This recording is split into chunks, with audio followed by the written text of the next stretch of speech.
ಇನ್ನು ಡಿಕೆಶಿ ಜೆಡಿಎಸ್ ಮಧ್ಯೆ ಅನುದಾನದ ಪಾಲಿಟಿಕ್ಸ್ ಜೋರಾಗಿದೆ. ಚನ್ನಪಟ್ಟಣಕ್ಕೆ ಬಂದಿದ್ದಂತಹ 212 ಕೋಟಿಯನ್ನ ತಡೆದದ್ದು ಯಾರು? ವಿಲನ್ ಡಿಕೆ ಶಿವಕುಮಾರ್ ಅಂತ ಜೆಡಿಎಸ್ ಟ್ವೀಟ್ ಮಾಡಿದೆ. ನೀವು ಅನುದಾನ ತಡೆ ಹಿಡಿದ ಬಗ್ಗೆ ಉತ್ತರಿಸುವಿರಾ? ಚನ್ನಪಟ್ಟಣದ ಜನತೆಯ ಬಳಿ ಇದಕ್ಕೆ ಉತ್ತರ ನೀಡ್ತೀರಾ?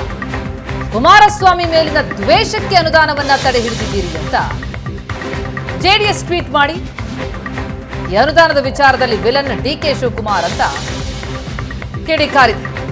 ಚನ್ನಪಟ್ಟಣ ತಾಲೂಕಿನಲ್ಲಿ 22 ಕಾಮಗಾರಿಗಳು, ಅದಕ್ಕೆ 212.80 ಕೋಟಿ ರೂಪಾಯಿಯನ್ನ ಅನುದಾನನ ತಡೆ ನೀಡಿದ್ದೀರಿ. ಚನ್ನಪಟ್ಟಣದ ಜನತೆಗೆ ದ್ರೋಹ ಬಗ್ದಿದ್ದಾರೆ ಡಿಸಿಎಂ ಅಂತ ಜೆಡಿಎಸ್ ಕಿಡಿಕಾರ್ತಾ ಇದೆ. ಚನ್ನಪಟ್ಟಣಕ್ಕೆ 300 ಕೋಟಿ ಕೊಟ್ಟಿದ್ದೀವಿ ಅಂತಿದ್ದೀರಿ, ಚುನಾವಣಾ ಸಮಯದಲ್ಲಿ ಬೊಗಳೆ ಬಿಡ್ತಾ ಇದ್ದೀರಿ, ನಿಮಗೆ ಆತ್ಮಸಾಕ್ಷಿ ಇಲ್ವೇ ಅಂತ ಡಿಕೆ ಶಿವಕುಮಾರ್ ಅವರನ್ನ ಜೆಡಿಎಸ್ ಪ್ರಶ್ನಿಸಿದೆ. ಅನುದಾನ ಪಾಲಿಟಿಕ್ಸ್ ಜೋರಾಗ್ತಾ ಇದೆ ಡಿಕೆಶಿ ಮತ್ತು ಜೆಡಿಎಸ್ ಮಧ್ಯೆ. ಈಗ ಡಿಕೆಶಿ ವಿರುದ್ಧ ಅನುದಾನದ ವಿಚಾರಕ್ಕೆ ಸಂಬಂಧಪಟ್ಟಂತೆ ಪ್ರಶ್ನೆಗಳ ಮೇಲೆ ಪ್ರಶ್ನೆ ಕೇಳಿದೆ ಜೆಡಿಎಸ್. ವಿಲನ್ ಡಿಕೆ ಶಿವಕುಮಾರ್ ಅಂತ ಟ್ವೀಟ್ ಮಾಡಿದೆ.